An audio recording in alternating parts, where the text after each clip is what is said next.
Amairugarren puntuan jarretzen dugu, dekretuen kontu ematea. Mesedes lehenengo zenbakia, eta 156 decretos, por favor, primero el número. Ollane Azoraya. Bueno, nosotros comentar que bueno, hemos estado mirando los decretos y hemos alucinado con la reparación, con la aprobación de gastos y levantamientos de reparación de intervención, ¿no? Pues que hay, pues, no sé, 1, 2, 3, 4, unos 10, 12 o más. Nos ha parecido exagerado.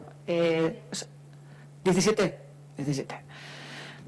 Dejo ahí la intervención. Esto es como siempre, vamos. El decreto, ahora me centro en el 1152, que pone pago comunidad de portales de Ayagas. Son 1.404 euros que reclama la administradora de fincas.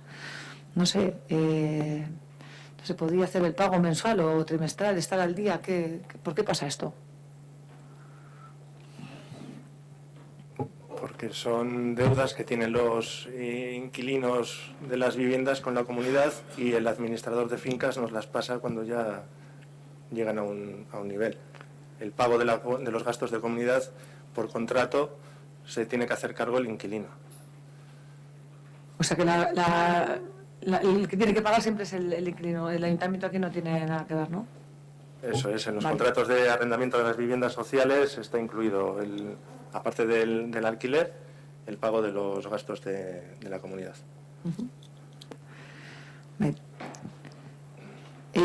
Hay otro decreto, que es el 1138, que habla de la modificación de otro decreto. No sé si este tiene que ver con las facturas de las luminarias o... Pregunto. Viene otro decreto que es del 944. ¿Se nos puede explicar? Lo miramos y te comentamos. Quiero decir que no tenemos, quiero decir, enviamos la información, no se da cuenta el próximo pleno. Estoy revisando el decreto que has comentado. Sí. Y no es de esos. Es que sí que se suelen hacer periódicamente lo que he explicado. Este es, al haberse constituido la comunidad de todos los portales, incluyendo el garaje, es lo que sí que le corresponde esto pagarle al ayuntamiento. Y es uno de esos gastos que estamos desde oficinas generales intentando regularizar y ponernos en contacto con los administradores, porque esta comunidad se ha constituido recientemente. Entonces sí que vamos a pedirles a los administradores de fincas que en aquellos edificios en los que el ayuntamiento tenga alguna vivienda, y de los que no sea solo el único propietario como en otros portales, que nos pasen previamente, anualmente, el importe que le va a corresponder al ayuntamiento para poder hacer ese pago sin que tengan que esperar a reclamárnoslo. Bien. Vale, es que ricasco. Pues nada, has quedado en que nos pasas el... Mandamos la explicación, pero se dará cuenta si hace falta en el siguiente pleno. Pues no tenemos ninguno más. Lo único, me da el 1138, digo porque me ha preguntado Alberto por el número, tenerlo claro. 1138. Eso es, vale. Sí. Gracias, es que ricasco. Ollane, el resto. Vale, nada, 5 decretos. Bueno, el tema de los expedientes de facturas, lo de siempre, al final vienen los importes, pero como no tenemos la atención de las facturas, pues estamos un poco ahí baldíos. En total 18 decretos. El 1044, no voy a decir los números. Luego sería el decreto 1065, y aquí le hace la ironía, y es otra oportunidad que tiene el Ayuntamiento de Ortuella de comprar uno de los pisos de Ortumendi a un precio súper interesante, en base a los datos que vienen en el propio informe, ¿no? Hablamos y hacemos un pequeño análisis, reflexión ya muy reiterada sobre lo que se hizo con aquellas viviendas sociales. Bueno, ya de antemano ya nos especifica que los ingresos máximos de la persona que la adquiere pueden ser de 78.000 euros, lo cual nos da el perfil de la vivienda social y de la orientación de esa vivienda social, con unos ingresos de casi 80.000 euros, pues bueno, nos hacemos una idea. Está empadronada en Euskadi, porque bueno, ya se vio en su momento que cuando la acción era solo estar en Ortuella, pues nadie quería esos pisos, Y la realidad es que la tasación nos dice que un piso de 73 metros con garaje y trastero son 330.000 euros. La tasación me refiero a los valores en base al valor máximo, en base a la normativa. El precio proyectado por el vendedor son 191.000. Digo, joder, pues si estos datos realmente se corresponden con una realidad plausible, lo lógico sería, joder, comprar este piso, ¿no? Si estamos hablando de que está casi un 50% por debajo de su valor lógico o del valor que la normativa que de este ayuntamiento se diseñó está a unos importes tan bajos, lo lógico sería que el ayuntamiento lo comprara, ya que tiene el derecho de hacerlo. Evidentemente esto corresponde a todo el entramado que nos llevó a ese despropósito de promoción, digamos, pública, y la realidad es, bueno, pues que cada vez que alguien vende un piso de esos, pues nos pasa por aquí, que es la ley, es decir, que tenemos que rechazar la compra de ese piso o comprarlo si nos interesa, ese derecho de tanteo, y cada vez que nos pasa un decreto de ese estilo, pues la verdad es que no queremos perder la oportunidad de sacar la vergüenza de la situación, ¿no? Ya hablando de este tema, que tampoco está estrechamente relacionado, pero en cierto modo sí, nosotros hace, creo que cerca de un año y medio o así, hicimos una denuncia porque teníamos constancia que dos de los propietarios de esas viviendas lo estaban alquilando de manera ilegal. Fue la policía municipal y certificó que eso efectivamente era así. Y no hemos vuelto a saber nada. No hemos visto ningún decreto donde se haya, o al menos a lo mejor ha pasado el decreto y se nos ha colado, pero en principio creo que no ha habido ningún decreto donde se haya escenificado ningún tipo de sanción a ese comportamiento que atenta contra la normativa. Entonces entendemos pues, que no se ha tomado ninguna medida al respecto.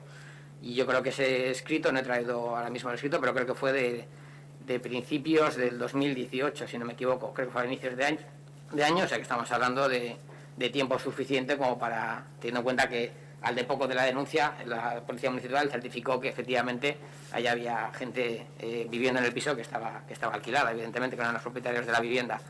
Entonces, pues no pregunto sobre por qué no se compra el piso, porque ya sé por qué no se compra el piso, pero bueno, aprovecho el decreto para preguntar si sabemos algo de ese estudio, de esa denuncia y de ese expediente que entiendo que se abrió, ¿en qué situación está? Pues el expediente continúa abierto, si se abre una investigación más extensa, y continúa abierto. Cuando se cierre el expediente, pues verás el decreto correspondiente. Lo que te puedo informar a día de hoy. Se emplazó a la policía a realizar una investigación más extensa, no solo sobre esos casos, sino más casos que se habían detectado por otra vía, y bueno, pues que se habían detectado o posible es esto, y bueno, pues el expediente está abierto, quiero decir, no está cerrado, no es que se os haya colado el decreto, está abierto. Vale, claro, bajo esa premisa puede ser un expediente infinito, porque evidentemente por esos pisos puede pasar gente que lo compre, gente que lo venda, entonces yo creo que, es decir, esto es como cuando hay un partido de fútbol, un fuera de juego es un fuera de juego, pones la cámara, lo ves y realmente tampoco hay mucha más interpretación. Aquí se hizo una denuncia, se hizo una certificación por parte de la policía y pues si hay un fuera de juego, pitas el fuera de juego, no esperas a que se acabe el partido o todos los partidos de la liga o todos los partidos que existan en fútbol a ver cuántos fuera de juegos ha habido para decir que lo anterior, lo que pasó hace 2 años o hace 10 o hace 50 fue un fuera de juego. Bueno, esperaremos a ese expediente, al cierre de ese expediente para ver el decreto y bueno, tampoco hay mucho más al respecto. Siguiente decreto, el 1083, que es el archivo de una denuncia de aparcamiento. Se supone que la policía municipal denuncia porque un vehículo está aparcado en el paso de peatones. La alegación dice del vecino que presenta, claro, dice que el coche no está obstaculizando el paso y lo que se le dice al vecino es que efectivamente el coche no estaba en un paso de peatones, que estaba en una línea amarilla. Entonces, que yo sepa, sabiéndome sacado el carnet de conducir hace unos cuantos años, igual de ilegal es aparcar en un paso de peatones que en una línea amarilla. Entonces, se denuncia, es decir, se levanta la denuncia, ¿bajo qué criterio? ¿Bajo que no está en un paso de peatones? Es decir, que el diagnóstico de la policía fue incorrecto, o que estar en una línea amarilla no es motivo de sanción, porque eso estaría bien saber si realmente esa es la circunstancia. Nos abre un abanico en Ortuella de aparcamientos indebidos bastante amplio. Entonces, bueno, no sé cuál es el criterio de ese levantamiento. Bueno, el criterio ya sabéis que las delegaciones, el único que las levanta es el propio agente. Entonces, bueno, el otro día comentaste de emplazar una reunión con el jefe de la policía local y creo que se pueden abordar estos asuntos. No te puedo dar un criterio. Quiero decir que hay un informe por parte de la gente que en ese momento se ratifica o no se ratifica. Digo, en este caso, en otros se ratifica o no se ratifica en la denuncia, entonces tendremos que hablar con él. Quiero decir que ahí no hay ninguna cuestión de que por orden de alcaldía se haya quitado eso. Quiero decir que quede claro. Entonces podemos abordar eso, si te parece bien, en la reunión que mantendremos la primera semana de diciembre con el jefe de la policía, al margen de otras cuestiones.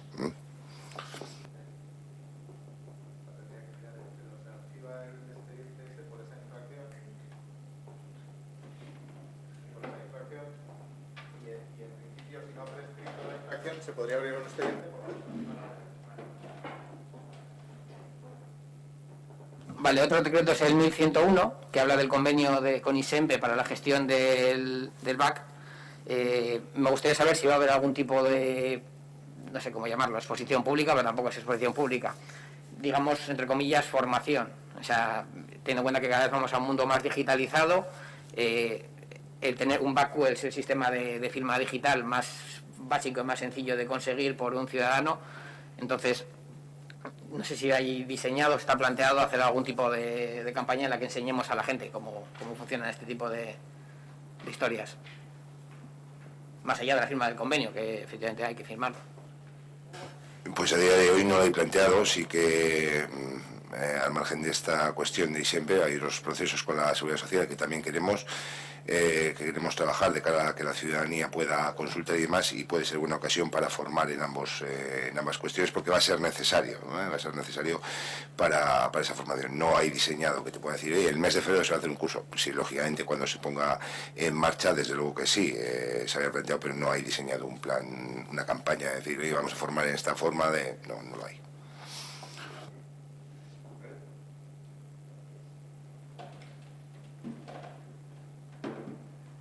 Sí, bueno, recordar que vamos a contratar a un administrativo para formar digitalmente a la población, a los técnicos, a los políticos para enseñar, digo yo. No sé si eso entra dentro sus... Parte de trabajo sí, pero he hablado sobre si hay diseñado un plan, no lo hay a día de hoy. Es decir, luego habrá que diseñarlo y sobre los servicios que se vaya a prestar. Pero sí, gracias por el matiz, sí va a haber una persona dentro del plan de empleo, administrativo de formación digital y demás, pero diseñado un plan no lo hay a día de hoy. Hombre, sabiendo que dentro del plan de empleo iba a haber una persona que iba a tratar eso, podría haberse diseñado. Bueno, a lo mejor lo diseña ahora esa persona. O sea que, bueno, bien, lo iremos viendo. Vale, el último decreto es el 1108, que es la enajenación de las viviendas de Avenida de la Estación número 36 y 38. Es un tema que hemos tratado ya en varias comisiones, que tratamos también en el grupo de vivienda. Es una más de la dinámica que llevamos de que el ayuntamiento se desprenda del patrimonio que tiene. En todos los informes de intervención vemos que no tenemos un inventario. Llegará el momento en el que no haga falta hacerlo porque ya no tendremos nada que inventariar, ¿no? Se empiezan a vender terrenos y esto es, dos viviendas que se venden.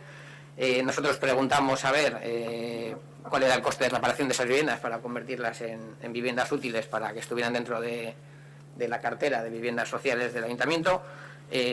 La verdad es que nos resultan chocantes las informaciones, porque si al final las reformas salen a un precio muy elevado y hace que la situación, es decir, que la condición de la vivienda no sea interesante, la verdad es que no sé bajo qué parámetro sí que puede ser interesante, que es lo que comentamos ya en la comisión, para un posible comprador. Es decir, los precios de las viviendas son 27.000 y 33.000 euros, son viviendas pequeñas, pero bueno, son unos importes muy bajos y en teoría son viviendas que están prácticamente en una situación ruinosa, lo cual hace que sumando el precio de una reforma más o menos valorada por la oficina técnica y el precio de la vivienda, pues se van a unos precios que el ayuntamiento considera muy elevados como para que resulten interesantes las viviendas. Entonces, si para el ayuntamiento no son interesantes, ¿bajo qué parámetro entendemos que puedan ser interesantes para un vecino? Al final esto nos abre el escenario de que tengamos una persona con unos recursos muy bajos, aunque en principio, por lo que he leído, van en subasta, tampoco ni siquiera se marcan criterios de capacidad económica de la persona que pueda adquirirlo. Nos encontramos que pues, a lo mejor esa persona entra a vivir en esa vivienda en unas circunstancias prácticamente de infravivienda, ¿no? Es decir, alguien que pueda, con recursos muy reducidos, que adquiera la vivienda, haga lo mínimo necesario para poder habitar en ella y ya está. Entonces, no sé si estamos nosotros alimentando un posible problema o si estamos haciendo una operación de... No voy a decir estafa, porque tampoco es una estafa como tal, el que compra, compra y el que repara, repara y se gasta el dinero en lo que le da gana. Pero si el ayuntamiento ve que hacer las cosas mínimamente dignas en esa vivienda para poder habitarla tiene unos costes que no se corresponden con la lógica de conseguir una vivienda, pues la verdad es que a mí se me escapa la posibilidad de que una persona pueda ver eso de otra manera diferente. Si al final son 27.000 euros de vivienda y 40.000 de reforma y estás pagando 80.000 euros por un piso de 45 metros cuadrados y consideras que es una cosa que, o sea, es una condición que no tiene sentido como inversión, se me escapa que un particular pueda tener esa visión como inversión. Es decir, nosotros no es atractivo para nosotros y vamos a ver si se lo conseguimos vender a alguien que lo vea como atractivo. La realidad yo creo que va a ser la que estoy planteando. O bien que alguien lo compre para especular, en el caso de que no fijemos en las bases de compra, que entiendo que nos hará, algún tipo de protección a la figura de esa vivienda, o bien, repito, alguien que entre, invierta lo más básico y elemental y viva en las circunstancias de infravivienda. Entonces, bueno, tenéis mayoría, ya habéis marcado vuestra postura en los diferentes órganos de los que hemos debatido esto, o sea que entiendo que no me contestaréis a nada. Ya sé que con estos dos importes arreglamos toda la fachada de una de las promociones que podamos tener en Ainallega, pero bueno, dentro de 30 años tendremos que volver a reparar las fachadas de Allega y ya no tendremos más patrimonio para seguir vendiendo, o a lo mejor sí. Es que de casco, Ernesto, ¿alguna cuestión más al respecto de decretos? No hay más. Vale.